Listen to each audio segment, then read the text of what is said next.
Bon, je vais me contenter de parler de la rupestre du Sahara et commencer par un petit historique pour les gens qui connaissent peut-être pas forcément bien le domaine, montrer quelques exemples de ce que c'est pour les gens. On m'entend bien, ça va?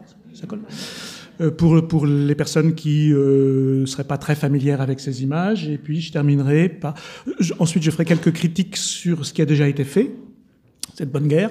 Et ensuite, je terminerai par donc, les nouvelles approches, les nouveaux outils.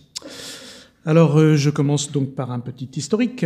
Je vais parler du Sahara. Évidemment, le Sahara, c'est gigantesque. Vous voyez, si vous reportez la carte de France sur celle du Sahara, on voit très bien que c'est gigantesque. C'est un peu prétentieux, à la limite, de parler du Sahara, tellement c'est vaste. Alors, je vais parler essentiellement du Sahara central, donc. Je vais simplement parler... C'est celui qu'on connaît le mieux du point de vue de l'art rupestre. Et ça se situe, les sites dont je vais parler... Peut-être tout le monde n'est pas familier avec ces noms, donc je vais vous localiser ça. Il y a dans le sud-est de l'Algérie une grande zone qui s'appelle la Tassili Najer. Je rappelle que Tassili, c'est féminin. Et puis dans le sud-ouest de la Libye, pratiquement au même niveau, vous avez un plateau qui s'appelle le Messac. Et entre les deux, on aura peut-être l'occasion d'en parler un petit peu, il y a une autre petite chaîne montagneuse qui s'appelle la Koukas. Donc voilà, ça c'est pour vous planter le décor. Et il se trouve que c'est dans le Messac, donc sud-ouest libyen, que les premières images rupestres sahariennes ont été découvertes en 1850 par Heinrich Barth, qui était, comme vous le savez sans doute, un très fameux explorateur et qui partait sur la route de Tombouctou. Il est tombé par hasard sur des images qu'il a relevées à main levée, qu'il a dessinées à main levée, qu'il a publiées dans son livre l'année suivante. Et pendant très longtemps, en fait, on est resté simplement avec cette connaissance-là. Et bon, je vais sauter évidemment quelques auteurs mineurs, disons mineurs par rapport à la vitesse à laquelle je vais aller, parce que en fait, ça reprend ces recherches, disons, avec Théodore Monod, qui lui a exploré, pendant son service militaire, un endroit qui s'appelle l'Arnet, un petit massif qui s'appelle l'Arnet. Il a fait, lui, des dessins à main levée, on le voit là, en train de faire un dessin à main levée, et on voit le dessin de la gravure qu'il observe, le dessin tel qu'il a été publié dans son livre ensuite. Il a fait également des photographies qui ont été assez peu publiées, mais il a quand même fait des photographies, vous apprécierez le fusil qui donne l'échelle. Et ça introduit cette question, ces photos introduisent la question des techniques de relevé. En 1932, on a Léo Frobenius, l'anthropologue allemand, africaniste allemand, qui faisait des expéditions dans le monde entier. C'est le premier qui a décidé que pour étudier l'Afrique, en fait, il fallait constituer sa propre documentation. Et il a réalisé une énorme documentation, notamment sur l'art rupestre, qui est maintenant conservée au Frobenius Institute à Francfort-sur-le-Main. Lui aussi, il a fait des photos, il a fait d'excellentes photos qu'il a publiées dans un grand livre. Et puis, il a fait appel à des dessinatrices professionnelles qui ont réalisé des dessins qui sont excellents, et les dessins plus les photos, ça donne une documentation qui est quand même vraiment très bonne, comme vous pouvez comparer la photo avec le dessin. C'est des dessins qui concilient l'aspect artistique des dessinatrices avec l'aspect documentaire, parce que les dimensions sont indiquées sur le côté, comme vous le voyez à gauche.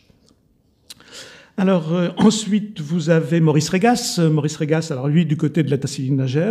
Il a également fait des photographies, mais il a employé un célèbre peintre professionnel qui s'appelait Rigal. Rigal, c'était un Grand Prix de Rome. C'est lui qui a dessiné le timbre-poste de l'exposition universelle de 1931.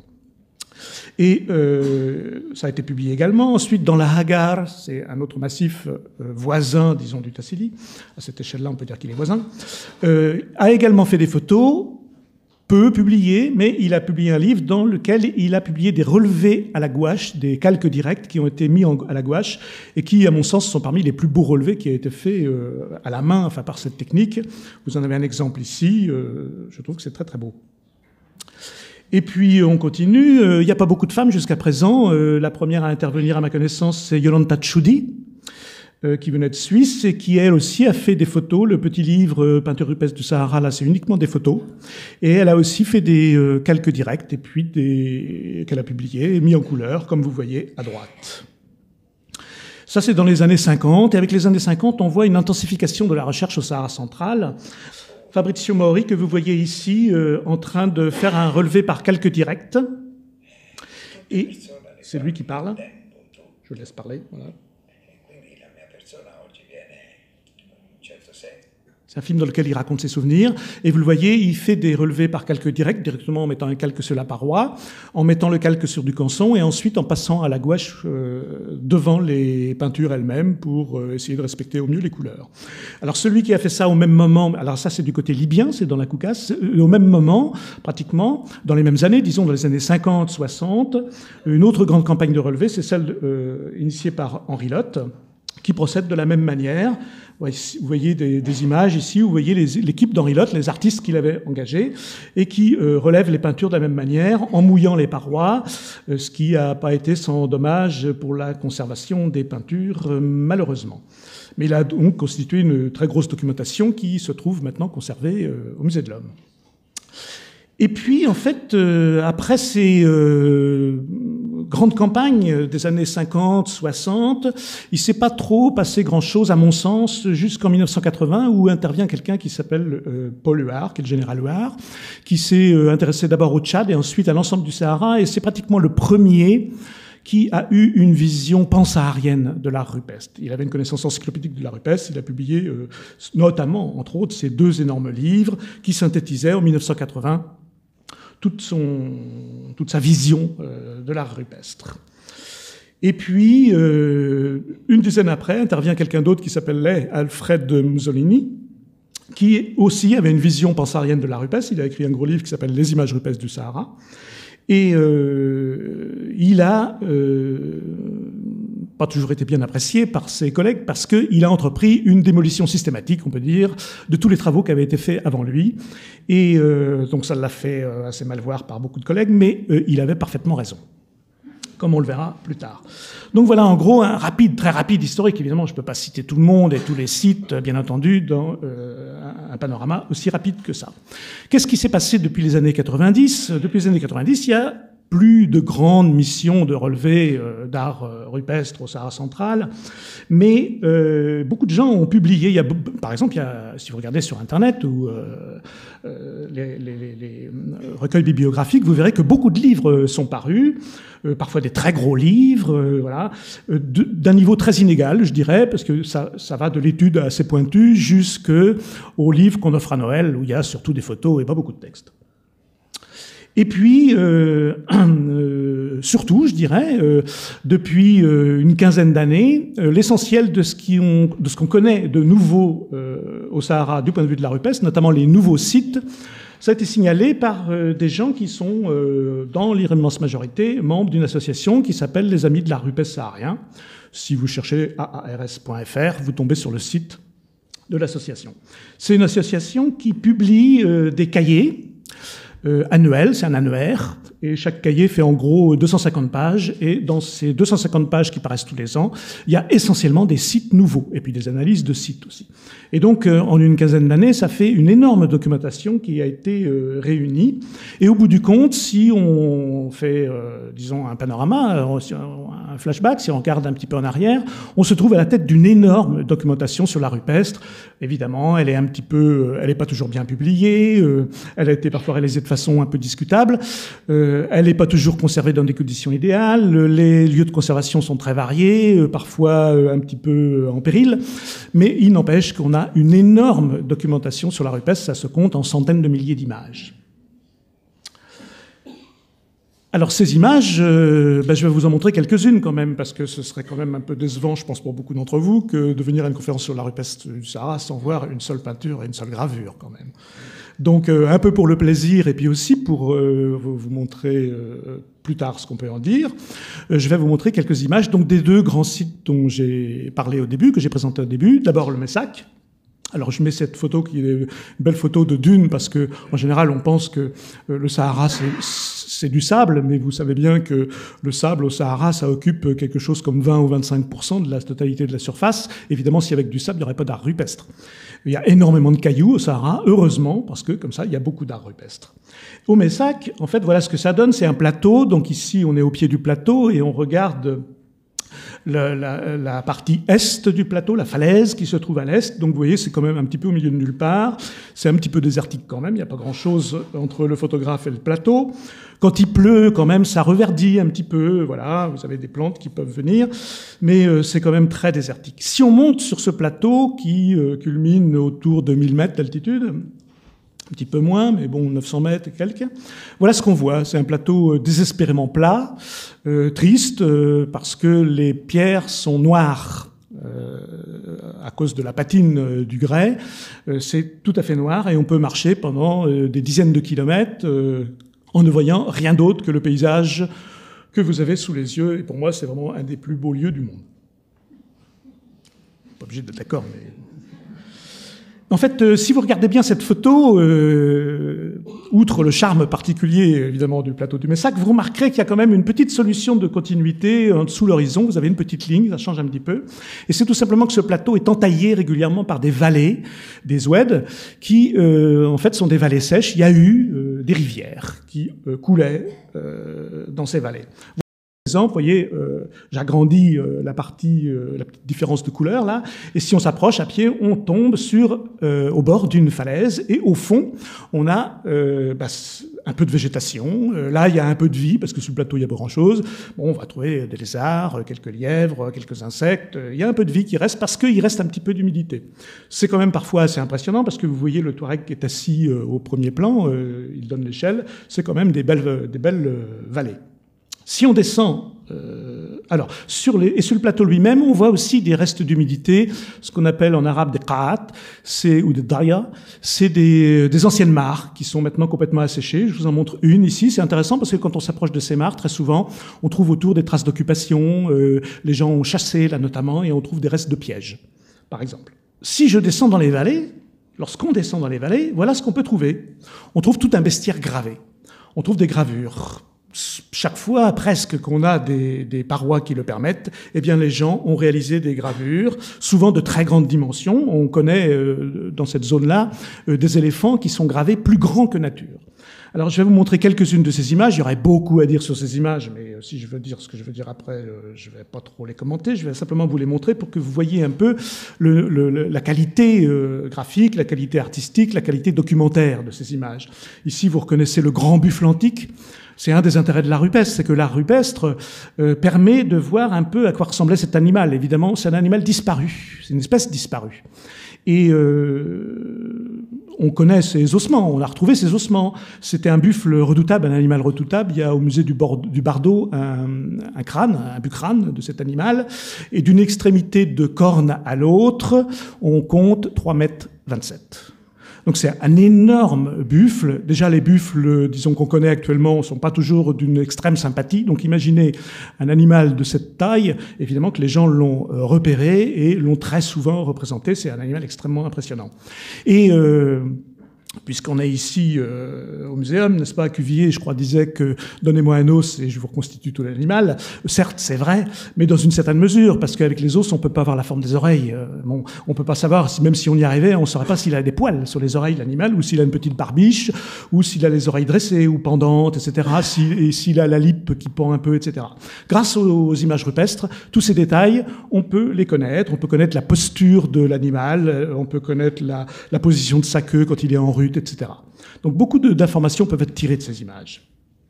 Ça ne va pas être le propos, là je vous montre juste un petit assemblage de ces gravures pour vous montrer que la grande faune africaine est fréquemment représentée, donc girafe, celle-ci est attaquée par un lion, magnifique antilope, représenté dans un style qui est très intéressant et sur lequel on reviendra, qui est le style du Messac, parce que ce style ne se retrouve que là. Tout simplement, si on dessine une gravure sur un rocher, partout dans le monde entier, les gens ont pris un percuteur, un marteau, un caillou, une boucharde, et puis ils ont frappé sur le rocher, et ils ont fait un creux sur le rocher, et ils ont dessiné comme ça le contour d'un animal. Puis ensuite, peut-être des détails à l'intérieur, l'œil, des choses comme ça, mais c'est tout. C'est ce qu'on a fait dans le monde entier quand on a fait des gravures.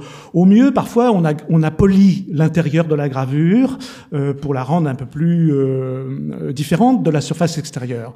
Ce qu'ont fait les gens du Messac, ils ont eu une idée absolument géniale, c'est qu'au lieu de faire un seul contour, ils en ont fait deux parallèles.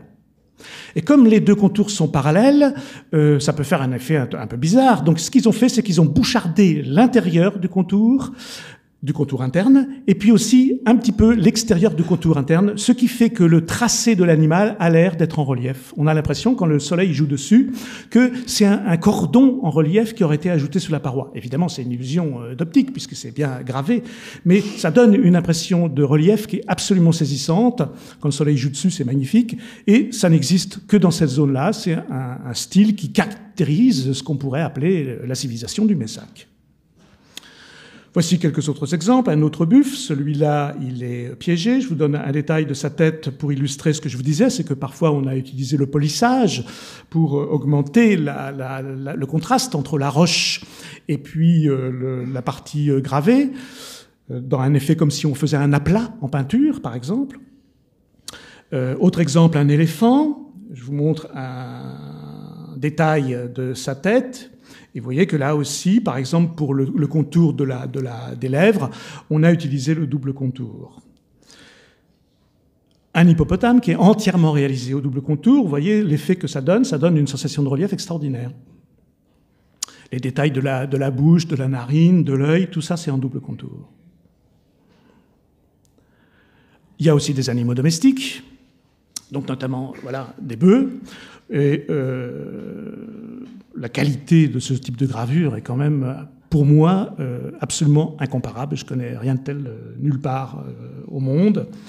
Et il y a une qualité graphique, une qualité artistique, une qualité de sensibilité, et puis plein de détails qui seraient intéressants de remarquer, comme par exemple l'usage de la perspective. Vous voyez bien qu'il y a la patte avant qui est dans la loupe, là, on voit très bien qu'elle est par devant le fanon et que l'autre patte est bien derrière, que les animaux eux-mêmes sont échelonnés dans l'espace.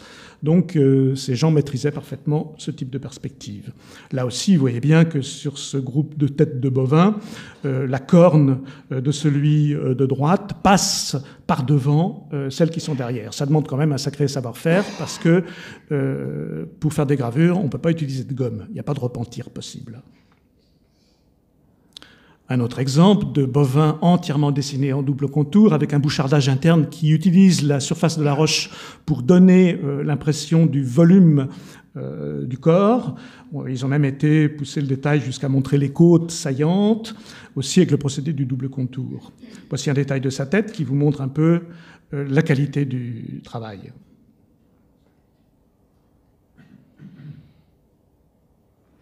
Certains bovins sont très richement parés. Évidemment que ces animaux-là sont domestiques, il n'y a pas à en discuter. Il y a eu longtemps des discussions entre spécialistes pour savoir si les bovins représentés sur les gravures étaient domestiques. Il n'y a pas photo, si je peux dire, puisque là, ils ont des décors dans les cornes, ils ont une longe, il y a une pendeloque sous-jugulaire, et puis ils portent une selle, celui-là, une selle à pommeau en V, qui est sans doute la plus ancienne représentation de selle du monde. Et il y a des représentations de traite. Voici une scène de traite, un personnage qui est en train de traire une vache. C'est aussi, là encore, probablement la plus ancienne représentation de traite du monde, bien longtemps avant celle de Sumer et d'Égypte. Il y a aussi des choses bizarroïdes, des choses qu'on hésite à identifier. On a beaucoup discuté pour savoir quels étaient ces animaux. Bon, des macaques, une espèce de singe, des félins en train de se battre. Il y a eu tout un tas d'hypothèses. Bon, moi, je n'essaye pas de déterminer à tout prix. Surtout quand on sait que à côté, en plus, il y a des êtres qui sont représentés, qui sont très bien gravés, qui sont très bien représentés avec le très beau style que vous avez pu admirer, mais qui sont là complètement imaginaires. Là, auparavant, je vous montre il y a aussi des humains, bien entendu. Celui-ci est représenté en train de porter un masque d'éléphant. C'est un masque home. Vous savez, en Europe, on a tendance à penser que le masque, c'est un truc qui se met devant la tête. Mais ça, c'est simplement un exemple de masque. Il y a beaucoup d'autres masques, notamment en Afrique. Et il y a beaucoup de masques qui se portent sur la tête. Des masques d'antilope, par exemple, où on porte la tête d'antilope horizontalement sur la tête. Et là, c'est le cas. Et comme c'est lourd et déséquilibré, il le maintient avec sa main. Et on voit très bien la ligne qui sépare le visage du personnage et le masque lui-même. Et puis on a d'autres, on pourrait croire de loin que c'est un personnage avec une tête d'éléphant, mais non, on voit très bien la tête de l'homme en dessous. Mais il y a aussi des êtres comme celui-ci, Voilà. Où là, c'est vraiment, voilà, ça échappe aux identifications zoologiques. C'est un être fantastique avec une tête animale terrible, et dont on ne sait trop quoi dire. Évidemment, on comprend, rien qu'en voyant cette image, on comprendrait facilement que le but des graveurs n'était pas du tout de documenter leur environnement. Évidemment que dans leur environnement, il n'y avait pas des êtres de ce genre. Mais j'y reviendrai. Donc maintenant, je reviens, on change de... Voilà, pour vous donner un petit panorama. Je passe dans la Tassaline Nager pour vous montrer quelques exemples de ce qu'on trouve dans la Tassaline Nager. Alors, le paysage est complètement différent. On n'est pas du tout là, comme dans un plateau entaillé avec des vallées, dans le genre du Messac. Voici un exemple de paysage typique de la Tassili. Et les petits trucs que vous voyez en bas, là, c'est des ânes, des tentes et des gens qui sont en train de faire un bivouac. Hein. Donc ça vous donne une idée de l'échelle. Pour voir ça, il faut grimper sur le plateau. Donc grimper sur le plateau, on grimpe avec des ânes. Si on est très bon grimpeur, c'est 4 heures pour grimper. Si on est moins bon grimpeur, c'est une bonne journée pour grimper. Et une fois qu'on est là-haut, en fait, il y a beaucoup d'abris. Voici un ami Touareg qui montre des peintures situées assez hautes dans un abri. Et parmi ces peintures, alors évidemment, là, c'est pareil, il y en a des dizaines de milliers. Je vous en montre juste quelques-unes pour vous donner une idée de ce qu'on peut trouver et de la qualité de ce qu'on peut voir dans cette zone. Des bovins, dessinés au trait. C'est presque du dessin plutôt que de la peinture. Il y a quelques aplats, mais c'est vraiment, disons, un art de dessinateur. Je vous montre un détail. Et sur ce détail, vous voyez qu'il y a un personnage qui est monté sur un des bovins. Ils sont en train de se déplacer tous. Le personnage est monté sur un de ces bovins avec près de lui une espèce de sac dans lequel il y a des petits récipients. On se prend à rêver et à se demander si dans ces récipients, il n'y aurait pas de la peinture. Voici un exemple, un détail d'une de ces images. Bon, c'est le site d'Iheren qui a été relevé d'ailleurs par l'équipe d'Henri Lotte. Il a été notamment relevé par Colombel et les relevés se trouvent ici, au Musée de l'Homme. C'est ce type de peinture avec un art du graphisme, une élégance du graphisme et une finesse du graphisme extraordinaire parce que c'est sur du grès quand même, hein, et le trait est submillimétrique. On l'a qualifié du nom où elles sont les plus fréquentes et repérées la première fois. C'est un site qui s'appelle Iheren et on appelle ce style le style d'Iheren. J'en reparlerai plus tard. Donc voilà, en gros, petite présentation pour vous situer un peu les lieux, ce qu'on peut voir dans ces endroits et un petit historique de la recherche. Alors maintenant, où est-ce qu'on en est? Ça fait quand même depuis 1850 qu'il y a des gens qui s'occupent de ça et qui publient des livres, des articles et qui travaillent là-dessus. Donc on peut se dire, ça doit être super bien connu. Hein. Pas tellement. Parce qu'en fait, il y a beaucoup de théories, beaucoup de théories, beaucoup d'idées. Des faits, il y en a beaucoup moins. Malgré ce que je vous ai montré, évidemment, c'est des images bien documentées que je vous ai montrées. Mais on a un problème, enfin on a plusieurs problèmes, notamment les prospections ne sont pas systématiques, elles sont très insuffisantes. Il y a des endroits qui sont hyper prospectés, le Messac par exemple est très prospecté, d'autres endroits, des zones entières du Tassili où on ne sait pas trop ce qu'il y a. Et puis les corpus, en fait, quand des gens ont exploré et relevé les images, ils ont publié, mais ils ont souvent publié ce qui les intéressait. Ce qu'ils trouvaient joli. Alors, dans les Coffee Table Books, hein, pour les livres qu'on offre à Noël, il y a des très belles images, mais c'est une sélection qui est faite simplement en fonction des goûts de l'auteur. Ça nous donne une idée fausse, en fait, de ce qu'il y a réellement sur le terrain. Et en fait, dans l'ensemble de la publication, on a surtout des livres d'images. Et la documentation, elle existe, mais elle n'est pas vraiment disponible. C'est un très gros problème. Je vous montre là quand même, il y a des exceptions bien entendu. Hein. Je vous montre là un livre de Franz Strost qui a fait 2 magnifiques corpus vraiment exhaustifs de 2 petites zones de la Hagar. Je vous en montre un ici, c'est en allemand, mais c'est vraiment très illustré et très détaillé. Mais c'est rare. Et puis on a un problème qui vient de ce que j'appelle la provincialisation de la recherche, parce que je vous ai parlé de Fabrizio Mori, je vous ai parlé d'Henri Lotte, mais Henri Lotte a travaillé en Algérie, et Fabrizio Mori, italien, a travaillé en Italie, pour des raisons historiques évidentes. Et en fait, ils sont chacun restés chez eux, dans leur précaré. Ni l'un ni l'autre n'a été voir chez le voisin ce qui se passait.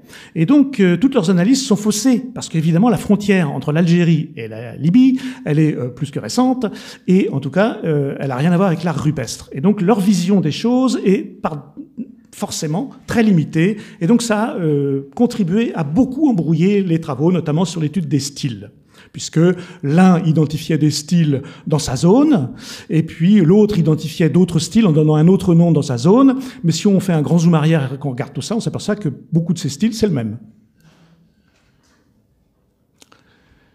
Les données archéologiques sont souvent indigentes. Alors là, je vous donne quand même un document qui date de 1956, qui montre Henri Lotte en train de faire une fouille dans la Tassilline Nagel.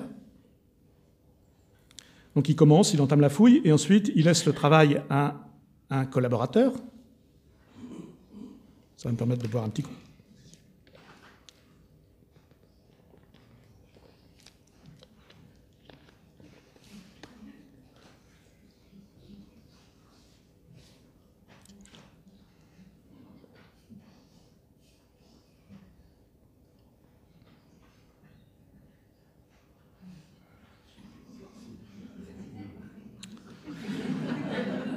Vous comprenez évidemment que les objets qui ont été récupérés, c'est le terme qu'il faut utiliser, récupérés lors de ce genre de fouilles, sont dotés d'informations archéologiques, disons, minimales.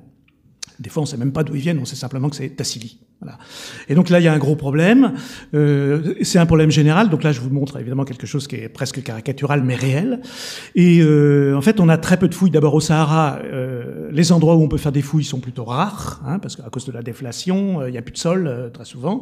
Et donc, on peut pas faire des fouilles. Et donc, il faut compenser l'absence de stratigraphie par d'autres manières d'études, ce que je vous montrerai à la fin. Hein. Au lieu de descendre en surface quand on fait une fouille, et puis essayer de trouver des strates, eh bien, on va étendre la recherche sur une grande surface pour retrouver des relations entre les documents.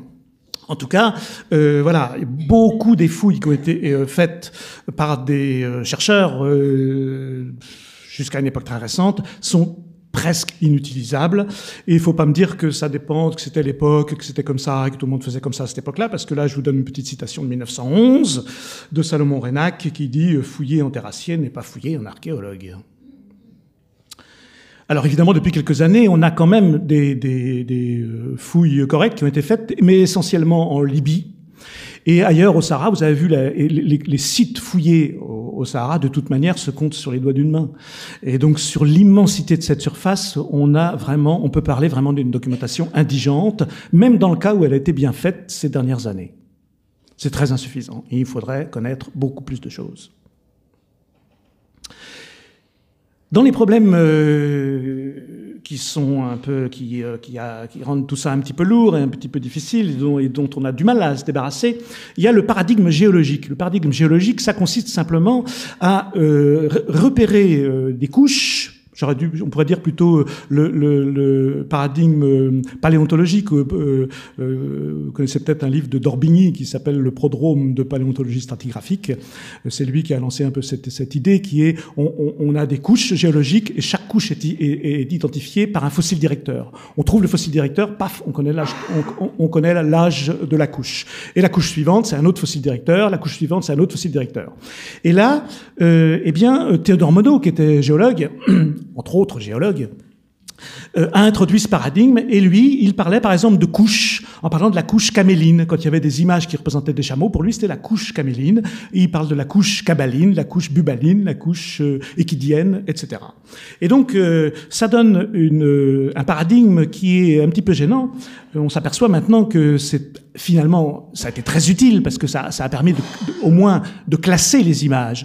Mais c'est quand même un petit peu naïf parce que ça donne un résultat de ce genre, c'est-à-dire que vous avez la couche bubaline, la couche bovidienne ou pastorale comme vous voulez, la couche équidienne et la couche caméline. Et en fait, ça donne une vision de l'histoire du Sahara où chaque culture disparaît gentiment pour faire place à la suivante et que on a un cloisonnement comme ça, un étagement complètement étanche qui évidemment n'a pas pu correspondre à la réalité. Nulle part au monde, on a un étagement des cultures sur ce modèle. Problème de la chronologie. Les datations sont extrêmement pifométriques, disons. C'est des datations à l'estime. Je ne vais pas m'appesantir sur ce sujet, mais je vous montre simplement 3 grands systèmes de datation que vous avez ici. Celui de Henri Lotte, de Malika Hachi, de Fabrizio Mori. Vous les comparez et vous voyez bien qu'il y a autant de chronologies que d'auteurs. Ces chronologies sont très différentes d'un auteur à l'autre. Il y a un gros problème. Et évidemment, chaque auteur défend mordicus sa chronologie. On a beaucoup de mal à en sortir. Donc tout ça, ça commence à faire beaucoup de problèmes. Il y a encore un problème supplémentaire, c'est que lorsque les images représentent des personnages, on dit des anthropomorphes parce qu'en fait on ne sait pas finalement si c'est des hommes, des femmes, des divinités, des héros, on ne sait pas ce que c'est, donc on dit anthropomorphe, ça a une forme d'humain. Et bien quand on a ce type d'image depuis longtemps, depuis l'abbé Breuil qui en 1954 a publié le premier gros article sur la rupestre de la Tassin-Nager, et régulièrement la tendance c'est d'essayer d'identifier des types physiques, des types anthropologiques physiques. Alors voilà, je vous donne juste une petite citation, mais là, il y en aurait beaucoup qu'on pourrait donner, de l'abbé Breuil qui dit « Quant aux types physiques, sous-entendu ceux qui sont visibles sur les peintures et les gravures, ceux qui sont visibles sur la rupestre, à en juger par les profils de la figure, certains sont typiquement europoïdes, tel un grand nombre d'Utacelli, d'autres sont négroïdes. » Ça, c'était en 1954. En 1954, évidemment, l'anthropologie coloniale fonctionnait de cette manière-là. Il n'y a rien de surprenant. Là, du coup, tout le monde faisait ça. Tout le monde utilisait ces termes europoïdes, caucasoïdes, négroïdes, et pouloïdes et autres oïdes de ce genre. On pourrait se dire, bon, bah, c'est quand même un petit peu fini. Vous voyez, ici, je vous ai, merci Google, en faisant une recherche n-gram, vous savez, vous pouvez savoir à quel moment tel mot ou tel syntagme, tel groupe de mots est le plus utilisé. Et avoir une idée de l'utilisation d'un mot à travers le temps. Vous voyez bien que le mot négroïde est utilisé massivement entre 1920 et 1940, et puis qu'ensuite ça décline complètement. Et actuellement, il n'y a plus un seul anthropologue physique qui utilise ces termes-là. Ils sont complètement devenus obsolètes, sauf pour les gens qui s'occupent d'art rupestre saharien. Exemple, je vous donne quelques exemples. Non pas pour stigmatiser les auteurs, mais pour prouver ce que je dis. Voici quelques citations qui sont récentes, 2007, 2009, qui nous disent, c'est des citations de gens qui savent reconnaître le décor africain sur le corps de certains anthropomorphes. Et des profils qui reconnaissent des profils négroïdes, voilà, qui reconnaissent des noirs sur des peintures à l'ocre, et qui nous disent que tout ça, c'est aux sources de la négritude, ce qui est quand même un anachronisme qui, moi, me laisse pantois. Et c'est 2007-2009, mais je vous donne une citation de 2014 qui vous dit que, à propos des peintures, de certaines peintures, une origine subsaharienne nous paraît plausible pour diverses raisons, à commencer par le type anthropologique noir des personnages tête ronde. Et le squelette de Tina Nakaten ont été rapprochés des types négroïdes et mélanodermes. Parce qu'attention, il y a des noirs qui ne sont pas noirs, c'est les mélanodermes.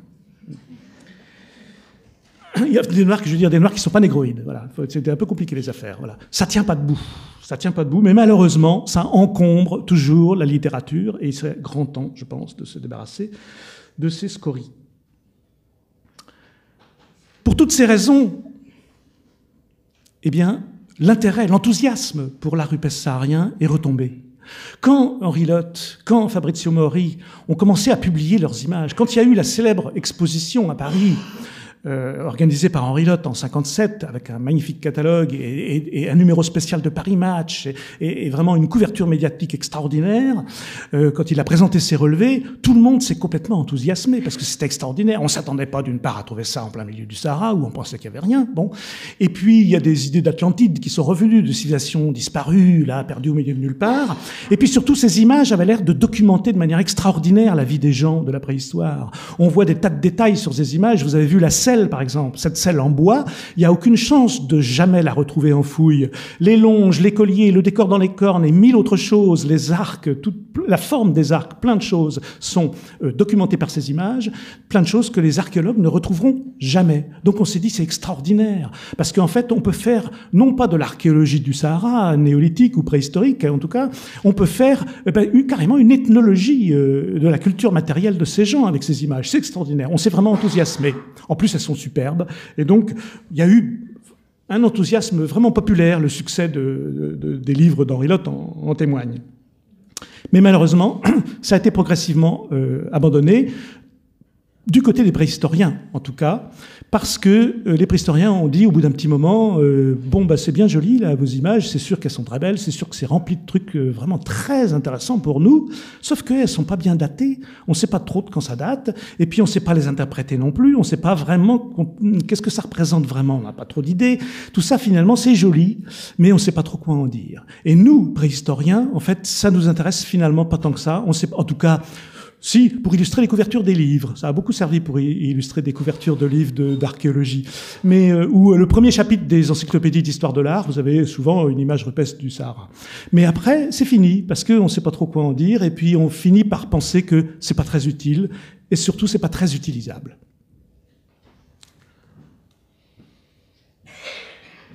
Alors ça aurait pu en rester là, et puis on aurait pu s'intéresser de moins en moins aux images rupestres du Sahara. Sauf qu'il y a des innovations.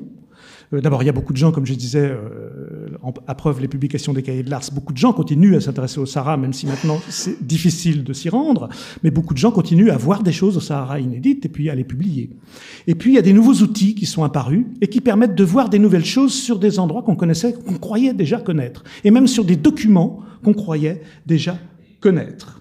Alors, pendant longtemps, les gens qui ont été au Sahara ont fait des photos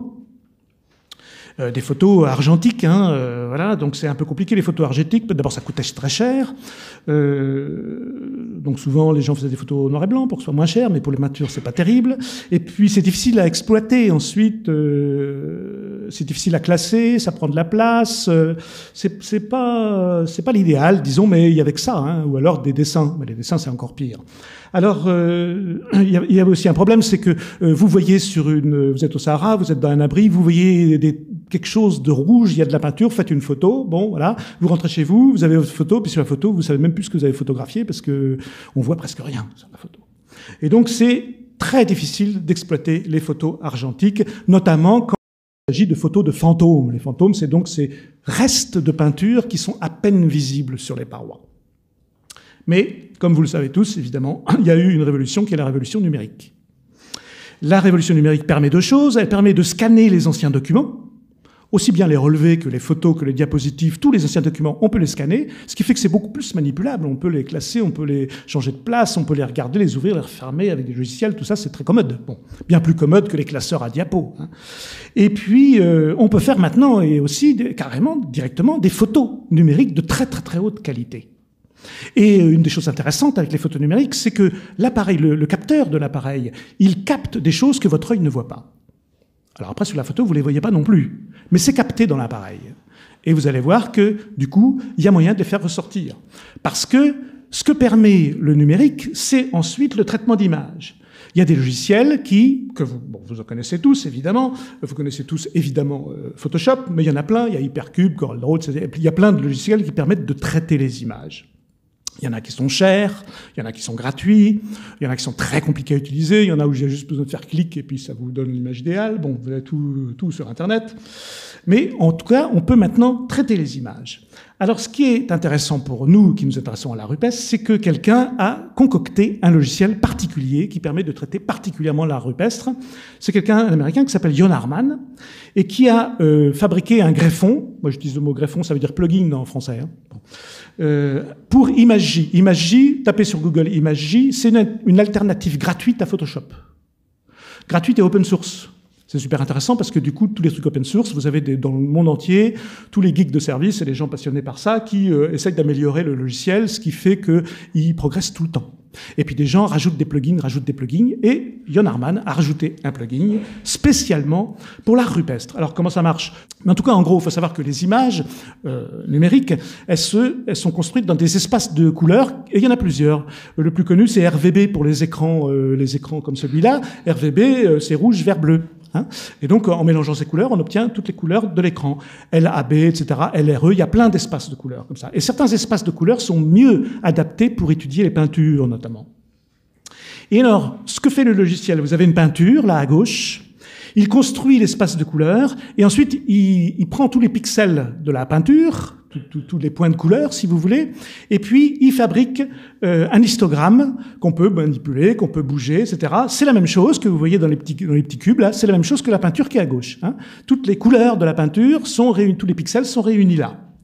Et une fois qu'ils sont réunis là, on peut les traiter séparément ou ensemble, etc. On peut faire des statistiques sur eux, etc. Et notamment, on peut faire ce que les statisticiens appellent une analyse en composantes principales qui permet de mieux voir des choses qui, au premier regard, nous échappent complètement à nous. Exemple, là, ici, vous voyez ce que ça donne sur les deux cubes suivants. C'est toujours la même image et c'est toujours les mêmes pixels. Mais d'un seul coup, vous voyez, beaucoup de choses, c'est très élargi, c'est traité statistiquement. On voit différemment, disons. Et ensuite, une fois que ça c'est fait, le logiciel remet ce traitement, c'est une matrice, la remet sur l'image d'origine, et ça donne l'image de droite qui est en fausse couleur, et sur laquelle on voit des choses qu'on ne voyait pas au départ, mais qui étaient là parce qu'elles avaient été captées par le logiciel de captage. Alors, point de théorie, je vais vous montrer deux exemples pour que vous voyez un peu l'utilité de la chose. Premier exemple vient de l'Akoukas, vous savez, ce massif qui se trouve donc entre la Tassilline Nagère et le Messac. Vous avez donc cette paroi sur laquelle on ne voit pas grand-chose, l'échelle en bas 5 cm, c'est pas grand, hein, et c'est exactement le cas du fantôme dont je parlais tout à l'heure. Vous voyez qu'il y a un peu du rouge, donc vous prenez une photo par acquis de conscience, vous êtes là, prenez une photo, bon, vous rentrez à la maison, vous voyez rien. Vous écarquillez les yeux, vous grossissez avec Photoshop, vous grossissez, vous finissez par voir les pixels, mais rien d'autre. Bon. Or, si j'utilise le logiciel de Jana Harman, voilà, ça c'est le menu du logiciel, je clique sur l'une des fonctions, et voici ce qui apparaît. Et si ensuite, une fois que j'ai ça, je m'amuse à faire quelques petits traitements supplémentaires que je ne vais pas détailler ici, parce que ce serait un petit peu compliqué, bon, mais voilà, on peut ensuite faire ceci. Et donc, vous voyez évidemment la différence avec la photo du départ. Alors évidemment, qu'est-ce que ça veut dire? Ça veut dire que dans les tiroirs de tous les gens qui ont été au Sahara, il y a des milliers de photos sur lesquelles des fois on voit très bien quelque chose, sur lesquelles on voit moins bien, sur lesquelles on voit rien. Mais même quand on voit très bien quelque chose, à côté, il peut y avoir quelque chose qu'on ne voyait pas, que celui qui a fait la photo n'a pas vu, et que le logiciel va voir. Et que maintenant, on peut voir. Donc c'est toute la documentation du Sahara qui est à revoir. Je vous donne un autre exemple. Ça, c'est un exemple qui arrive souvent, c'est un panneau qui est vraiment... Alors, il y a de la peinture aussi, on voit qu'il y a de la peinture, on devine, en s'écarquillant les yeux, on devine des espèces de personnages, mais c'est vraiment pénible parce que c'est un panneau, c'est un plafond. C'est un petit plafond d'un petit abri. L'abri, il est en gros à 70 cm du sol. Donc, il faut se mettre sur le dos, on regarde comme ça, c'est vraiment pénible. Pour faire la photo, on ne voit pas parce que déjà la hauteur de la tête plus l'appareil photo, on est à ça de la paroi. C'est vraiment très difficile, donc on fait des photos à l'aveugle, comme ça, bon... presque impossible à documenter. Puis le résultat, ça donne ça. Ça donne pas grand-chose. C'est un petit panneau, vous voyez l'échelle qui fait 10 cm. Voilà, c'est un panneau qui fait ça. Bon. On voit pas grand-chose. Alors, je me doutais un peu du coup quand j'ai vu ce panneau, et donc par précaution, j'ai fait à l'aveugle, comme ça, sans regarder, clic, clic, clic, clic, parce que j'ai pas la place de mettre la tête et l'appareil photo, plein de photos de détail. Et ensuite, ces photos de détail, je les ai traitées avec mon logiciel Distretch. Voilà ce que ça donne si je traite l'ensemble. C'est mieux, d'accord, c'est mieux, c'est des photos, c'est des couleurs artificielles, bien entendu. Je vois apparaître des personnages, je ne sais pas si vous les voyez quand même, on les devine, mais bon, c'est quand même pas... On déchiffre quand même très très mal la scène, on voit bien qu'il y a une scène, il y a quelque chose. Qu'est-ce qu'ils font ces gens? On ne voit pas bien. Donc, je prends mes photos de détail, voilà, un détail par exemple, et je me concentre sur mon détail, et je fais pareil sur ce détail. Je traite ce détail particulièrement avec Distretch, et ensuite, une fois qu'il est traité, les fausses couleurs sont telles que je vois très bien ce qu'est de la peinture et ce qu'on n'en est pas. Et donc, je peux enlever, avec aussi automatiquement, des zones entières de couleurs, pour ne garder que les zones qui étaient peintes. Et ça me donne ceci. Et je recommence le même procédé pour toutes les photos de détail que j'ai faites sur ce petit panneau. Ensuite, je réassemble ces morceaux, comme ceci. Et une fois que tout est assemblé, j'obtiens ce que j'ai à droite. Et une fois que j'ai ça, il m'est facile de remettre en couleur ocre, puisque c'est une peinture à l'ocre au départ. Donc, je le mets en ocre. Et virtuellement, je le remets sur la paroi du départ. Et voici ce que j'obtiens. Si vous comparez la photo de départ avec le relevé final, voilà ce qu'on a. Donc, il me semble que c'est assez démonstratif. Il est clair que la documentation, on croyait avoir à peu près documenté des zones entières du Sahara. En ce qui concerne au moins les peintures, on peut presque dire que c'est à refaire. Entre parenthèses, les personnages que vous avez ici, cette peinture, c'est justement aussi une peinture en style d'IRN. J'y reviendrai. C'est très intéressant parce que ce sont des théranthropes, des personnages à tête animale en style d'IRN. Maintenant, bon, une fois que donc on a fait un grand pas en avant pour le relever, pour la documentation elle-même, on va pouvoir renouveler notre documentation. Même à la limite, ça tombe bien qu'on puisse plus aller au Sahara en ce moment, si je peux dire. Non, ça tombe mal, évidemment, bien sûr, hein, on est d'accord. Hein. Mais dans un sens, ça va nous permettre de retourner voir les vieilles photos qu'on avait faites et qu'on laissait dormir dans un coin parce qu'on avait toujours tendance à retourner pour en faire d'autres, pour voir des nouveaux sites, etc. Et donc là, ce qu'il faut faire maintenant, c'est retourner voir les vieilles photos et puis redocumenter ce qui avait déjà été documenté, mais en chambre.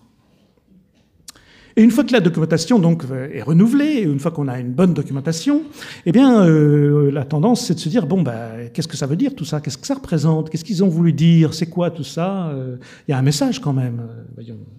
Le problème c'est que il faut se mettre dans la tête une fois pour toutes, quitte à l'oublier de temps en temps, il y a le droit quand même, hein, mais en gros on ne saura jamais ce qu'ils ont voulu dire. On ne sait pas du tout, comme pour tout l'art préhistorique. Il n'y a aucun moyen de savoir ce qu'ils ont voulu dire, absolument aucun.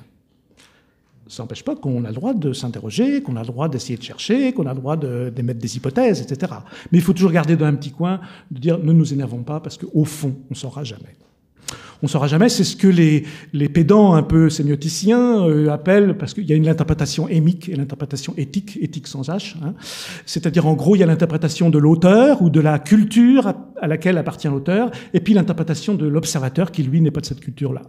Et ces deux interprétations, il y a très peu de raisons pour qu'elles soient la même.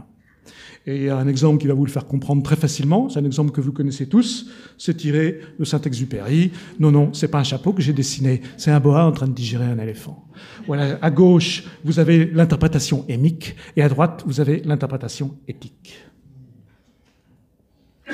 Alors, si le sens est inaccessible, bon, c'est bien joli de faire de la documentation, de remplir des disques durs maintenant, parce que c'est plus des placards et des classeurs à diapos. On remplit des disques durs avec des milliers, des centaines de milliers d'images. Qu'est-ce qu'on va faire avec ça? C'est quoi le but? En fait, c'est bien, bon, chacun son truc. Il y a des gens qui vont à la pêche, d'autres qui collectionnent les images de la rupestre du Sahara, bon, et d'autres qui font du macramé, tout ça, bon, d'accord. Mais est-ce qu'on peut en tirer quelque chose d'autre que le plaisir de collectionner? Oui, je crois, moi. Et notamment en utilisant deux outils que je vais vous présenter pour terminer.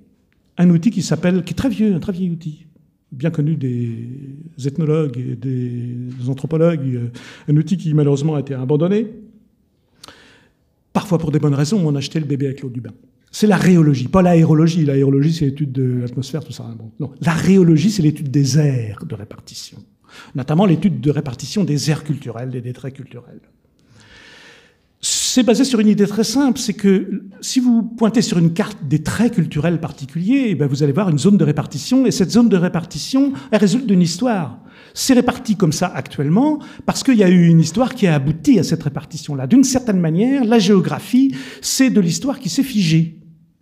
Et d'une certaine manière, à certaines conditions, on peut se dire que, en partant de l'approche géographique, on peut reconstituer la partie historique.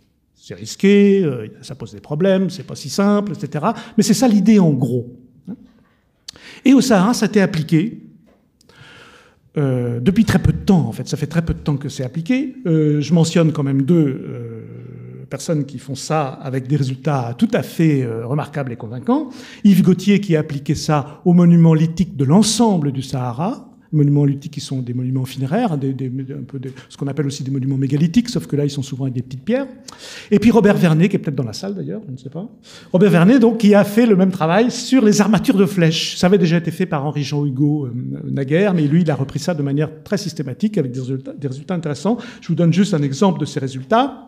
Voilà, une carte de répartition pour la partie ouest du Sahara, parce que c'est la partie qui l'intéresse le plus et qu'il a le mieux documentée, avec les aires de répartition de différents types d'armatures de flèches. Vous voyez que selon les types, on a des aires de répartition très différentes, et donc on a toute chance que ça corresponde à des cultures différentes, ou à une évolution dans le temps, ou quelque chose ensuite qu'il faut déterminer, mais on touche quelque chose qui est bien plus intéressant que de simplement collectionner les pointes de flèches.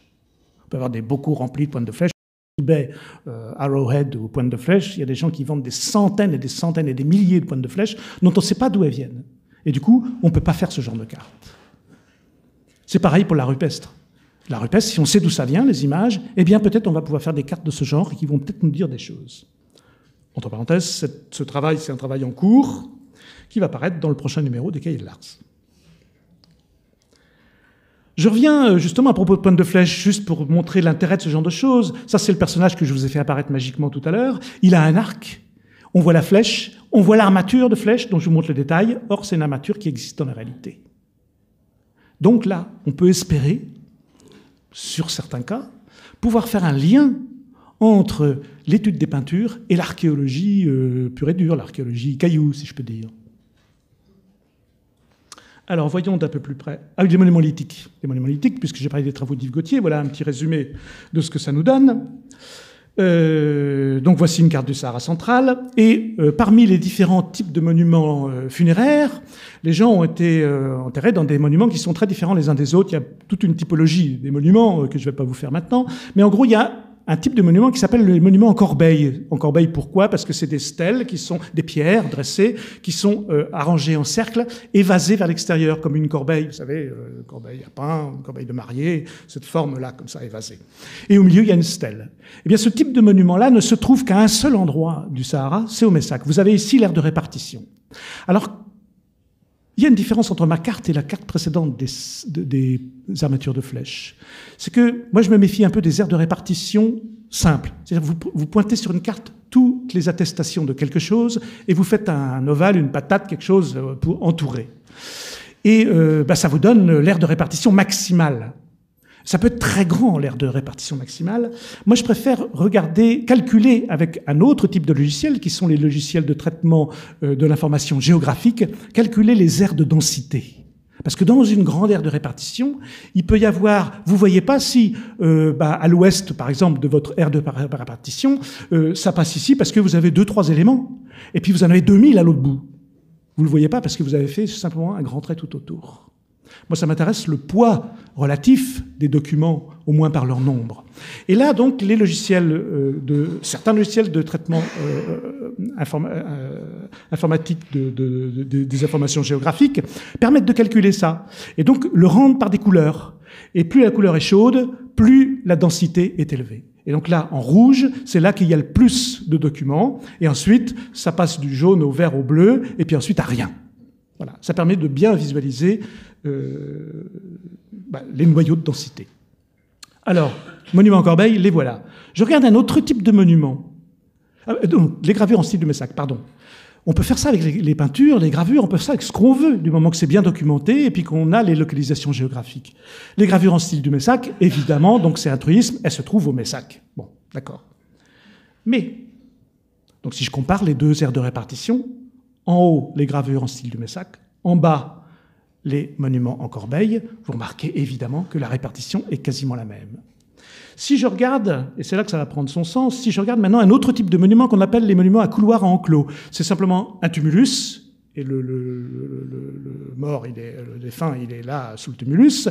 Autour, on a fait un grand enclos, mais entre le tumulus et un bord de l'enclos, il y a un couloir, il y a deux rangées de pierres, il y a un couloir, peut-être pour faire une déambulation, quelque chose, des rituels, on ne sait pas. En tout cas, ça s'appelle tumulus à enclos, d'une façon imagée, tumulus en trou de serrure, les serrures des armoires de mémé, hein, vous savez, le rond comme ça, les deux traits, etc. On voit bien, comme ça, vu de dessus, ça ressemble beaucoup. Voici leur aire de répartition avec la carte des noyaux de densité. Et maintenant, voici la carte des images en style DRN. Vous vous rappelez du style DRN? Je vous ai montré ces magnifiques bovins là, très bien dessinés aux traits submillimétriques. Bon, voilà leur aire de répartition. Si je compare les deux aires de répartition, voici ce que j'ai. Alors on peut me dire, oui, mais c'est pas parce que c'est la même aire de répartition. Ça peut être une coïncidence, c'est pas forcément... Oui, d'accord, c'est quand même impressionnant. Les corbeilles, c'est la même aire que le Messac, et puis là, c'est pareil que les peintures, c'est la même aire de répartition, en gros, avec des petites nuances, que celle des monuments en trou de serrure. Mais là où ça prend sens, c'est si je mets tout sur une carte, une seule carte. Voici donc, je mets en bleu les monuments en corbeille et les gravures en style du Messac, et je mets en jaune les monuments à couloir enclos et le style d'IRN. Et vous voyez qu'il y a une bipartition absolument nette. Et donc, évidemment, que ça témoigne de quelque chose au point de vue culturel. Au minimum, on peut dire qu'il y a deux cultures. Après, question, est-ce qu'elles sont contemporaines? Parce que deux cultures, forcément, parce qu'on a affaire ici à des rites funéraires. On n'emprunte pas des rites funéraires comme ça. On n'enterre pas les gens, son pépé, à la manière de la tribu d'à côté. Donc, manifestement, on a deux grands ensembles culturels. La question, c'est de savoir s'ils sont contemporains ou pas, maintenant. On peut le savoir, parce que si on ne peut pas dater de manière aisée, c'est le moins qu'on puisse dire, ni les peintures, ni les gravures, du moins on ne peut pas les dater directement. Si on pense qu'il y a deux cultures et que les gens qui ont fait les gravures du Messac enterraient leurs pépés et leurs mémés dans les monuments en corbeille, et que les gens qui ont fait les peintures en style d'IRN, eux, les enterraient dans des monuments à trous de serrure, eh bien il se trouve que ces monuments-là, eux, on peut les dater. Et par ricochet, si je peux dire, par la bande, on va pouvoir dater les peintures. Donc je ne vais pas vous m'appesantir, parce que je veux dire encore autre chose, je ne vais pas m'appesantir sur la datation, les climats, etc. C'est très compliqué. Je vous donne simplement, là, qui se construit sous vos yeux, une petite synthèse de tout ça. Mais le but, ça va être simplement de vous montrer où se situent les deux types de monuments en question dans ce grand tableau chronologique. Les monuments en trous de serrure, les monuments à couloir enclos se trouvent ici. Et donc, le style d'IRN se trouve quelque part à peu près dans cette période-là, disons centré sur le 3e millénaire. Et puis, le style du Messac et les monuments en corbeille se trouvent ici. Ils sont donc antérieurs. Et donc, on a toute raison de croire que le style du Messac est antérieur, avec un chevauchement par la suite entre les deux, est antérieur au style d'IRN. Dans le détail, c'est un peu compliqué, mais il faut le savoir simplement pour ce que je vais vous dire par la suite. Et je vais vous parler, pour la suite, pour présenter une autre méthode, qui sera la dernière pour aujourd'hui, je vais vous parler des théranthropes. Les théranthropes, j'en ai déjà touché un petit mot. Qu'est-ce que c'est qu'un théranthrope? Le mot lui-même vient du grec. Terre. En grec, vous avez évidemment un mot pour dire animal que vous connaissez tous, c'est zoos. Ceux qui ont fait du grec, un tas de zoatracheia, les animaux courts. C'est les animaux en général. Mais terre, c'est le fauve, l'animal sauvage, la bête terrible. Et anthropos, évidemment, vous connaissez, anthropologie, misanthrope, etc., c'est l'être humain. Et donc, un théranthrope, c'est un être qui est en partie humain et en partie animal. Vous en avez déjà vu, je vous en montre quelques-uns.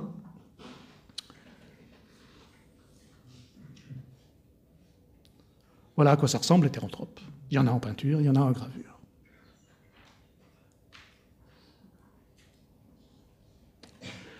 Je me suis dit, pour essayer d'y voir plus clair dans ces fameux théranthropes, je vais me faire, alors maintenant, grâce aux images numériques, c'est facile, je vais me faire une base de données. Je vais récupérer le plus possible d'images, donc j'ai pris les miennes, évidemment, puis j'ai demandé à tous les gens que je connais, aux amis de la rupesse saharienne, envoyez-moi, si vous avez des photos de théranthropes, envoyez-moi donc vos photos de théranthropes, si ça ne vous dérange pas, je voudrais faire un truc. Et donc, on me les a envoyés, et donc j'ai constitué une base de données avec tous ces théranthropes. Et je les ai décrits dans la base, avec, vous voyez, ces petits systèmes de 1, comme ça. Quand il n'y a rien, c'est 0. C'est des descripteurs.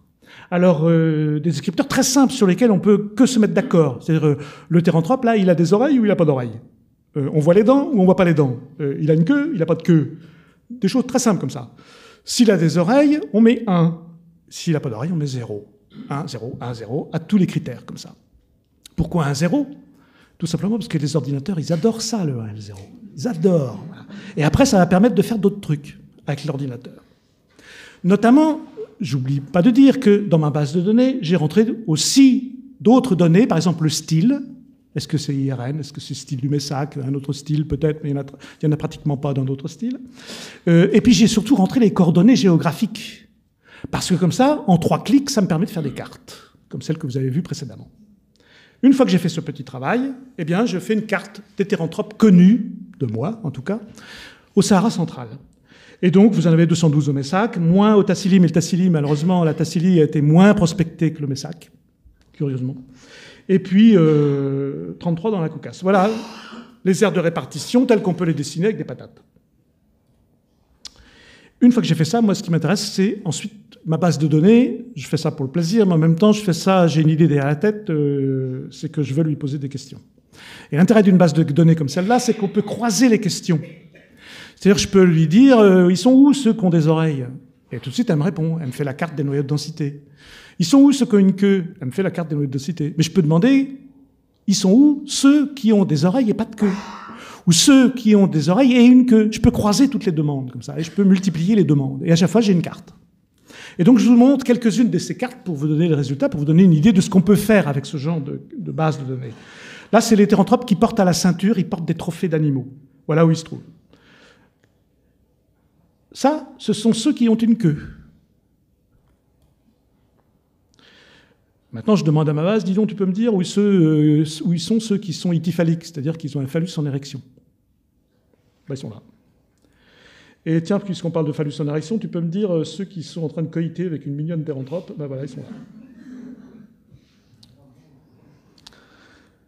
Et que je multiplie les questions comme ça. Ceux, on ne voit pas toujours les dents, donc montre-moi ceux où on voit les dents. Les voilà. On peut poser encore une ou deux questions, on s'en lasse pas, une fois que c'est parti. Voilà. Ceux qui ont des oreilles arrondies, alors là je prends deux critères, hein, deux descripteurs. Les oreilles arrondies plus le museau molossoïde, c'est-à-dire le museau aplati comme ça, pas un museau pointu, un museau bien aplati comme un molosse. Voilà où il se trouve. Et ben du coup, ouais, après je peux demander ceux qui ont le museau pointu et les oreilles pointues, le contraire. Ben voilà où il se trouve, etc., etc. Je continue, voilà, je pose plein de questions. Et en fait, je m'aperçois qu'il y a deux grands types. Voici la répartition de ceux qui ont le museau pointu, les oreilles pointues, la queue visible, le phallus visible, et qui parfois en profitent, n'est-ce pas, pour être en érection, et en plus in coitu. Et puis, le deuxième grand type, qui est celui-ci, ils ont le museau molossoïde, les oreilles arrondies, les dents visibles, ils portent un trophée ou des armes, ils sont en interaction, non pas avec d'autres théranthropes, ils sont en train de faire leur petite affaire, mais avec des humains. Donc très différents, et leur répartition également est très différente. Alors si je compare tout ça, si je compare les cartes, voici les deux cartes de répartition de ces deux grands types. Et en fait, qu'est-ce que je vois? Je m'aperçois qu'il y a un type qu'on peut appeler type Tassili et un type qu'on peut appeler type Messac. Avec ma base, simplement avec mes cartes, je peux, comme ça, reconstituer deux grands types complètement différents de ces êtres humains.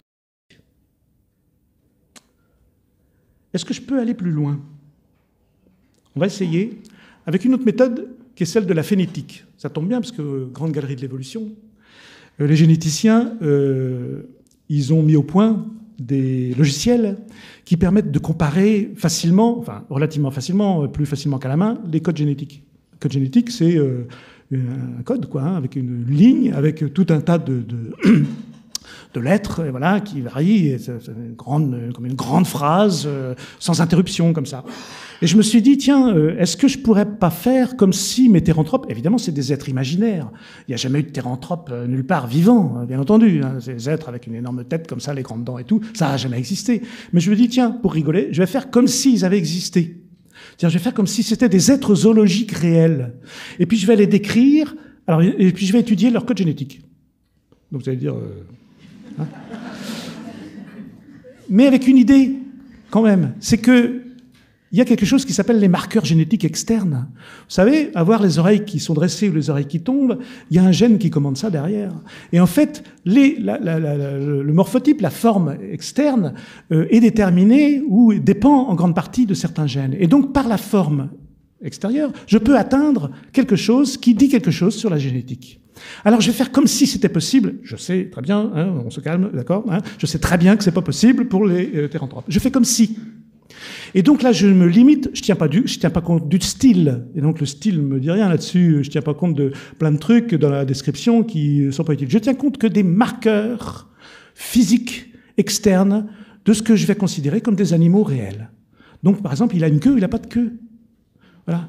Les dents sont longues, courtes, le museau est pointu ou il est carré, des choses comme ça. Il a la truffe qui dépasse ou la truffe, elle est simplement dans le prolongement, comme ça. Tous ces petits marqueurs comme ça, eh bien, pareil, Ils sont notés 1, 0 dans ma base, ce qui fait que pour chaque théranthrope, j'ai un code.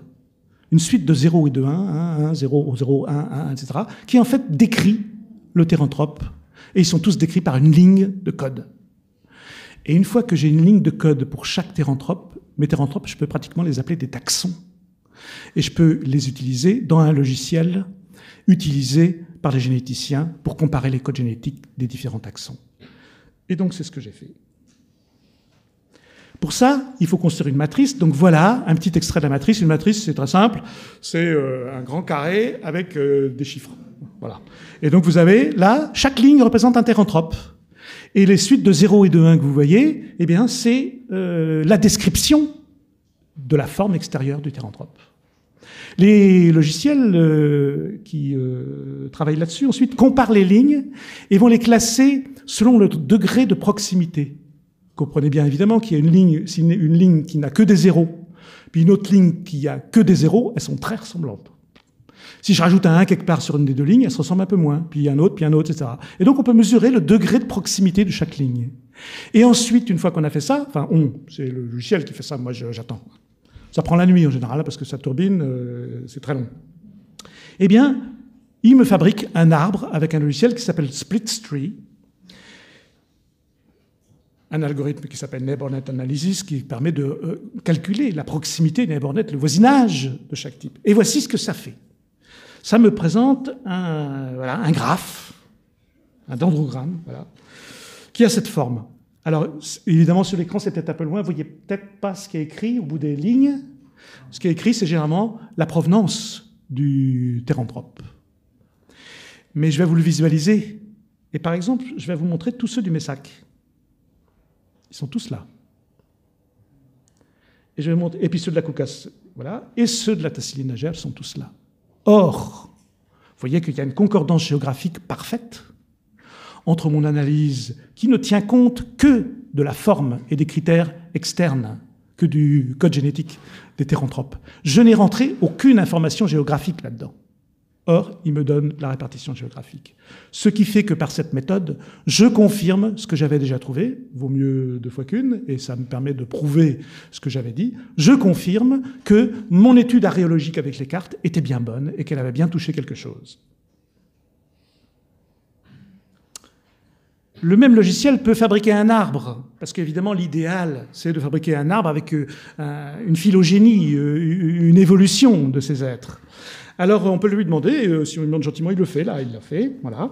Et là aussi, on s'aperçoit que l'arbre est construit selon la répartition géographique des œuvres, de part et d'autre de la ligne pointillée que vous voyez en biais ici. Vous avez d'un côté Messac et de l'autre côté la Tassili et ses voisins, la Ramat, etc. Et puis à Agar, mais il n'y a qu'un seul théranthrope pris en compte. Donc tout ça confirme bien, voilà, si je compare avec ce que j'ai obtenu avec les cartes, voici, c'est absolument parlant. Ça confirme les résultats de la rhéologie. Maintenant, il y a un autre logiciel qui permet de faire des statistiques plus compliquées. Et alors, s'il fallait faire ça à la main, c'est un truc qui prend la matrice du départ, là, et qui construit des arbres avec. Alors, évidemment, au hasard, comme ça, il fait des arbres, il fait des arbres, il fait des arbres, puis il les compare, et à chaque fois, par différentes techniques, il essaie de trouver l'arbre le meilleur. Puis les moins bons, il les jette, il en refait d'autres, il compare, hop, hop, puis petit à petit, comme ça, au bout de 2 millions d'arbres, il produit ce qu'on appelle un arbre de consensus, c'est-à-dire l'arbre qui lui semble, au logiciel, être le meilleur. Le voici. Et cet arbre, en fait, il est présenté de manière circulaire ici, parce que c'est un arbre qui n'est pas enraciné, en réalité. On ne sait pas où se trouve la racine. Mais en fait, c'est un arbre qui laisse supposer que tous ces théranthropes ont eu un ancêtre commun. Le problème, c'est qu'on ne sait pas où il est. Donc, ce qu'on fait dans ces cas-là, c'est qu'on essaye d'enraciner l'arbre. Alors que j'ai essayé. C'est pareil, il suffit de lui demander au logiciel, il est très aimable. Et donc, je lui ai dit, tu m'enracines l'arbre. On va faire un essai sur une gravure du Wadi Djerat. Le Wadi Djerat, c'est un oued du Tassili. Si vous voulez, c'est le grand site à gravure du Tassili. Il y a beaucoup de peintures au Tassili, quelques gravures, un grand site à gravure, le Wadi Djerat. Et dans la littérature, ce que disent les auteurs, Henri Lotte par exemple, qui s'en est occupé, c'est que ces gravures du Djerat, elles sont beaucoup plus anciennes que les peintures. Hein, et que donc, si elles sont plus anciennes, peut-être on peut enraciner l'arbre, c'est peut-être là le départ, hypothèse. Donc je lui demande, et il me donne cet arbre-là. Alors, je me suis bien gardé, je lui dis pas tout au logiciel. Hein. Il y a un truc que je ne lui ai pas dit. Je ne lui ai pas dit quel était le style de chaque élément. Mais moi, je le sais. Ce qui fait qu'ensuite, je peux le remettre sur son arbre. Et si je le remets, voici où se trouve le style d'IRN, et voici où se trouvent les éléments en style du Messac. Il y a un gros problème, parce que sur mon tableau chronologique précédent, je vous ai montré que le style du Messac est antérieur au style d'IRN, avec ensuite un petit recouvrement. Et là, c'est le contraire. Donc mon hypothèse n'est pas bonne. Ça ne va pas. Alors je me suis dit, le pauvre logiciel, il ne pouvait pas savoir. Hein. Évidemment, j'aurais dû lui dire, je ne lui ai pas dit, c'est pas sympa. Et bon, voilà, il a fait ce qu'il a pu, c'est pas mal, mais bon, voilà. Donc je me suis dit, bon, pas grave, deuxième essai, je vais lui dire qu'en fait, attends, il y a un truc que tu ne sais pas, c'est que les gravures du Messac, en fait, elles sont plus anciennes que le style d'IRN. Donc je lui dis, voilà, il y avait une incohérence, je lui dis, et bon, ben, il se remet au travail, et voici ce qu'il me produit, si l'image veut bien apparaître, voilà. Voici ce qu'il me produit. Et là, si je regarde où se trouve le style du Messac, il est là. Et si je regarde où se trouve le style d'IRN, il est là. Ce qui veut dire que s'il y a eu une phylogénie, c'est-à-dire une évolution à partir d'une source, des gens qui, à un moment donné, fait le premier hétéranthrope au Sahara, si les autres en ont découlé, eh bien, ça a dû suivre cet ordre-là. Tout ça est très logique, tout ça est fait avec des logiciels qui sont beaucoup plus malins que moi, et tout ça, qui font des calculs compliqués et tout. Le problème, c'est que c'est pas complètement certain non plus, parce que l'arbre, il est quand même toujours pas vraiment enraciné de manière certaine, et on ne saura jamais, évidemment, qui a fait le premier hétéranthrope, bien entendu. Hein. C'est quand même une hypothèse fortement probable, mais ça n'est qu'une hypothèse. En tout cas, ce qui reste, c'est que ça correspond parfaitement à la bipartition géographique des œuvres, et que là, on a quelque chose de solide. L'évolution, ensuite, c'est un peu discutable. L'hypothèse, ce serait que les premiers qui ont utilisé le hétéranthrope, c'est les gens du Messac, et que ensuite, ça s'est diffusé, et que leurs voisins de la Tasséline Nagère aussi ont fait des hétéranthropes, mais différents. Alors, on va reparler des hétéranthropes de manière un petit peu différente. Parce que, d'accord, c'est des êtres à moitié humains, à moitié animaux. Bon, un humain, on sait tous ce que c'est, ils sont tous en gros pareils, hein. À part pour les raciologues, là, qui voient des négroïdes qui diffèrent des mélanodermes, bon. Mais les humains sont tous pareils. Par contre, les animaux, il y en a plein. Et donc, si on veut mettre une tête animale sur un corps humain, c'est pas le choix qui manque, hein. Il y en a plein. Or, à part quelques exceptions. Il y a quelques exceptions, voilà, il y a une tête d'antilope, il y a une tête d'auroch, il y a quelques exceptions. Mais sur les doigts d'une main, sur les centaines de théranthropes qu'on connaît, c'est des têtes de canidés. Donc, le truc plus simple qu'on peut se dire, c'est, bon, sans se lancer dans les grandes interprétations, c'est de dire, ces gens-là, ils avaient un truc avec les canidés. Ça les intéressait pour une raison ou pour une autre, au point que leurs théranthropes sont majoritairement des canidés, au point qu'ils ont inventé et représenté fréquemment des êtres mythologiques qui ont un corps humain et une tête de canidé. Alors, pour aller plus loin, il faut faire un petit peu comme Lévi-Strauss, c'est-à-dire se dire, eh bien, ces gens-là étaient quand même, d'accord, des pasteurs de bovins, puis ensuite de chèvres et de moutons, mais c'est des gens qui étaient chasseurs également, et donc qui connaissaient très très bien la faune. Et donc, ils ont dû regarder le comportement de tous les animaux. Et puis, quand on voit la qualité des dessins et des gravures, c'est sûr qu'ils ont vu des tas de choses qui nous échappent à nous, quand on n'est pas spécialiste. Hein. Et donc, quels canidés, première question, quels canidés ont-ils choisi pour mettre sur leur théranthrope? Et pourquoi? On peut se dire, s'ils ont choisi ces canidés-là, c'est peut-être que ces canidés-là ont des caractéristiques, une façon de vivre, une éthologie particulière qui a suscité l'intérêt de ces gens. Et donc, je veux vous emmener un petit peu dans cette direction. Et après, ce sera fini, premier. Alors, ça fait un bon moment que Gabriel Camps, parce que certains d'entre vous ont peut-être connu ou connaissent de nom, avait repéré que les canidés des théranthropes du Messac, en fait, ne peuvent correspondre qu'à un seul canidé, qui est le lycaon, notamment à cause des grandes oreilles arrondies, qu'on compare souvent dans la littérature zoologique à des oreilles de chauve-souris. Le lycaon, Lycaon pictus, le lycaon peint, hunting dog en anglais, c'est un petit chien, en fait. Je pense qu'il y en a de naturalisés ici, ou des squelettes que vous pourrez voir facilement. Vous verrez que c'est un petit chien, hein. C'est pas un énorme chien, c'est un petit chien. Et donc, voilà, toujours, il est très nettement caractérisé, notamment par ses grandes oreilles arrondies et par le museau molossoïde. Le museau, pas du tout effilé et pointu, un museau qui est plat, comme ça. Et on le voit bien sur les gravures. Voilà, et on voit aussi sur les gravures qu'il vit en groupe. C'est pas un animal solitaire. Hein. Donc là, il y en a 2 qui sont représentés, mais on en connaît aussi des gravures où ils sont 3, 4 en train de faire des trucs ensemble. Voilà. Et les lycaons, dans la nature, en fait, c'est un animal très social. Il vit en meute. Alors, je vais un peu vous présenter sa vie et son œuvre, lycaon, avec quelques images animées. Vous allez les voir. Là, vous allez voir qu'ils sont en meute, qu'ils se déplacent en meute, et ils s'en vont probablement pour chasser. Vous allez voir, je vais mettre le son. Je ne sais pas si vous entendrez quelque chose, mais peut-être. Parce qu'une des caractéristiques du lycaon, c'est qu'il communique, dans le groupe, il communique par une série de vocalisations extrêmement riches. Ce que vous allez entendre, si vous entendez quelque chose, j'espère, je vais mettre le micro dessus, tiens, voilà. C'est pas des cris d'oiseaux, c'est les lycaons. Hein.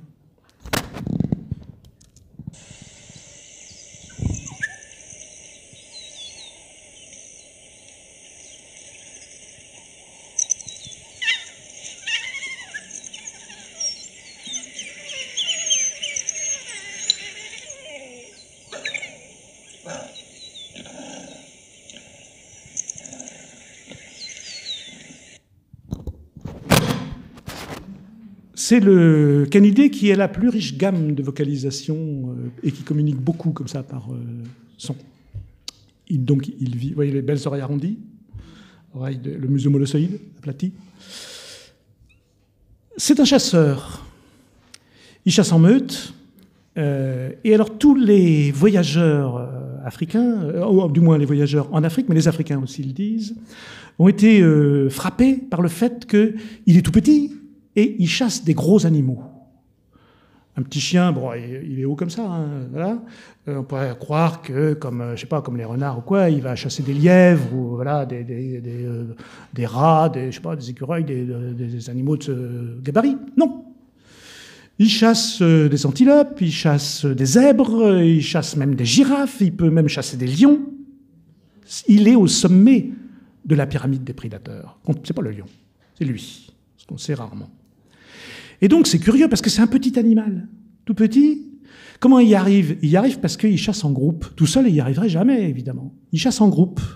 Et tous les observateurs sont unanimes pour dire qu'il chasse intelligemment.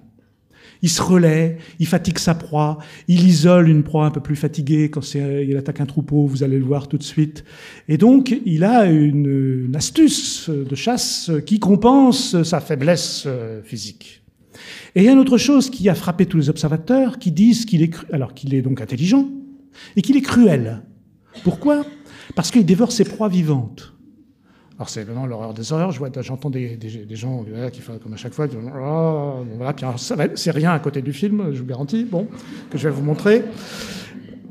Pourquoi? Parce que contrairement à certains gros prédateurs, il ne peut pas tuer ses proies. C'est un petit chien. Alors d'accord, il a des dents, moi je ne vais pas me faire mordre par un lycaon, hein, c'est sûr, mais si je suis un auroch, bon, ça va faire mal et tout, mais bon, il peut pas me tuer, le lycaon. Il peut pas me tuer.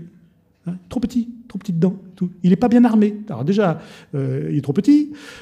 En plus, il n'est pas bien armé pour tuer. Et donc, comment il fait? Eh bien, il isole une proie. Très souvent, ce qui se passe, c'est qu'il y en a un qui passe par devant. Les autres, ils courent, ils se relaient, ils fatiguent la proie, etc. Il y en a un à un moment donné qui passe par devant et qui bondit et qui saute au museau de la proie et qui lui mord la gueule, comme ça. Et donc, ça provoque un réflexe de tétanisation de l'animal qui est complètement figé, la douleur, comme ça. Et donc, tous les autres arrivent et commencent à manger le ventre. Voilà. Mais parce qu'ils peuvent pas faire autrement. Mettez-vous à leur place aussi. Bon. Et donc, je vous montre ça.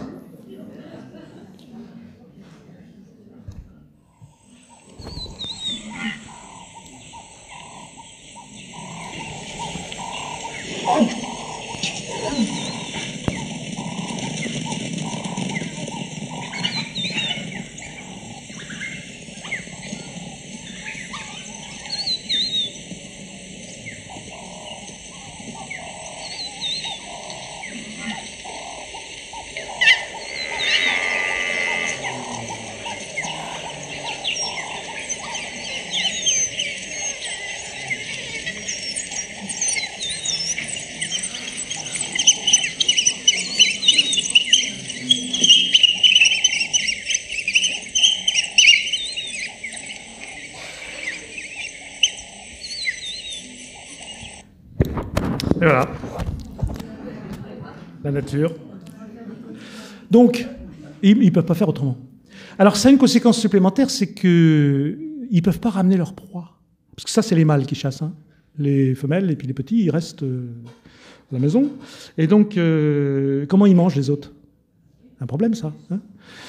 Et en fait, le lycaon, outre toutes les qualités que j'ai déjà décrites, a une qualité supplémentaire, c'est qu'il a trouvé la solution idéale aux problèmes qui se posent à toutes les sociétés de chasseurs du monde. Dans toutes les sociétés de chasseurs, il y a un problème qui est que ce sont les hommes qui chassent. Et le problème, c'est le partage du gibier. Compliqué. Qui c'est qui va avoir... si c'est un quadrupède, il n'y a que 4 gigots, par exemple. Et voilà, il n'y en a pas pour tout le monde de gigots. Hein. Et donc, voilà, et c'est vrai pour beaucoup d'autres parties. Donc, comment on partage le gibier? Comment on répartit le gibier? C'est pas facile. Est-ce qu'il y a un morceau de roi?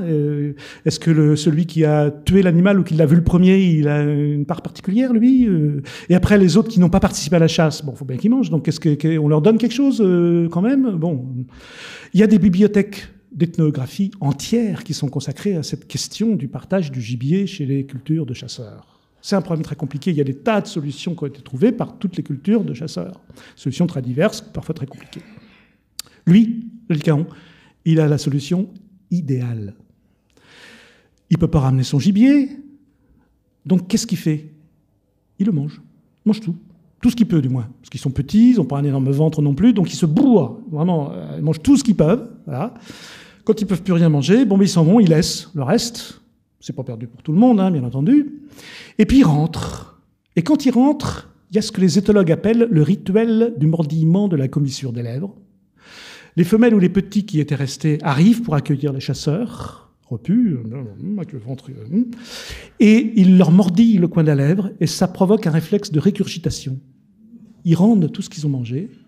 Ça fait donc un plat, je peux dire. Et donc à ce moment-là, tout le monde mange à sa faim correctement. Voilà. C'est la solution idéale. Pourquoi se prendre la tête, quoi? C'est la solution idéale au grand problème qu'ont étudié beaucoup d'ethnographes chez beaucoup de cultures de chasseurs. Alors je vous montre ça.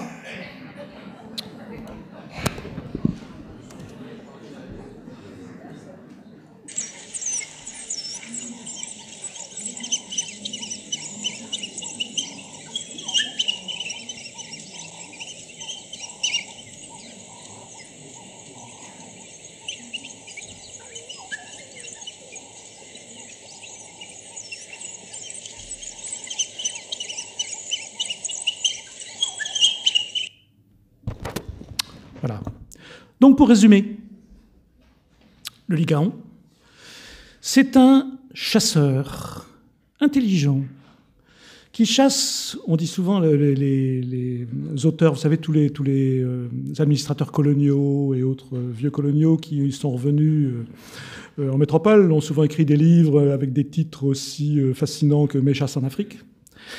Et donc c'est très intéressant à lire ces choses-là, parce que dedans, régulièrement, ils parlent de lycaon. Et ils sont tous unanimes pour dire que c'est l'horreur des horreurs et qu'il faut le supprimer, parce que c'est vraiment terrible, les lycaons, quoi. C'est vraiment terrible, terrible.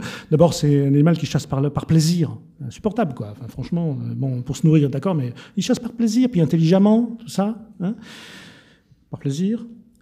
Et c'est pour ça que le lycaon est maintenant protégé en voie de disparition. Il a été tellement chassé, tellement éradiqué, parce que les gens ont horreur du lycaon, qu'ils le suppriment dès qu'ils peuvent et dès qu'ils le voient, depuis très longtemps.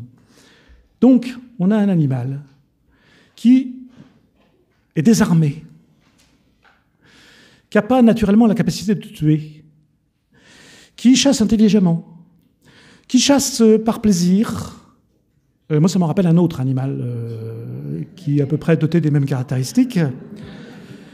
Et je me suis dit, en lisant tous ces récits très barbants de mes chasses en Afrique, etc., j'en ai lu plein, et c'est récurrent, c'est vraiment unanime. Je me suis dit, qu'est-ce qui s'est passé, en fait? Pourquoi tous ces chasseurs, tous ces gens, ces Européens, sortis des grandes écoles militaires ou administrateurs, tout ça, cultivés, qui faisaient des soirées le soir, etc., pourquoi ils sont à ce point focalisés sur cet animal et pourquoi ils ont systématiquement voulu le supprimer? C'est évident, pour moi, c'est qu'ils ont voulu supprimer la concurrence. C'est qu'ils se sont tout simplement identifiés à cet animal.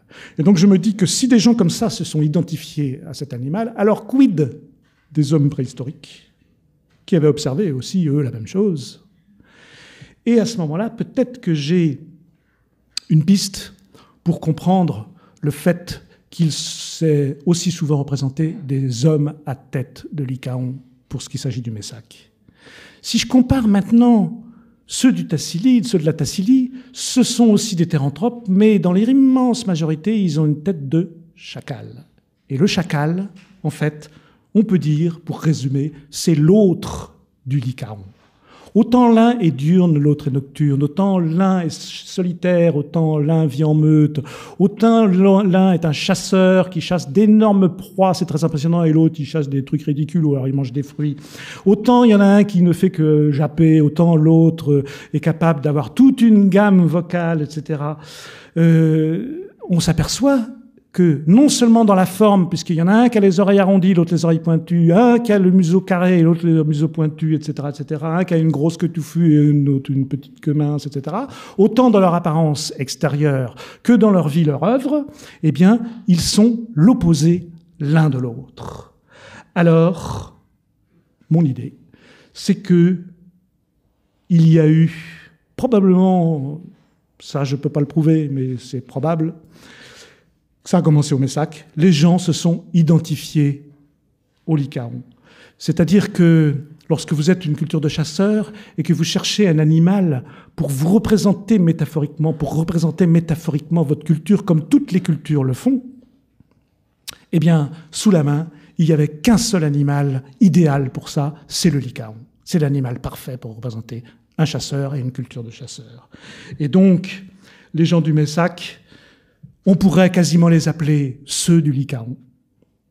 Et puis leurs voisins, je pense ultérieurement, selon un processus qui a été décrit par Lévi-Strauss, pour se distinguer, pour affirmer une identité différente, ont aussi choisi un canidé pour élaborer une métaphore de leur propre culture, mais ils ont choisi un canidé qui est tout à fait l'autre, qui est tellement l'autre que c'est exactement le contraire, c'est-à-dire le chacal.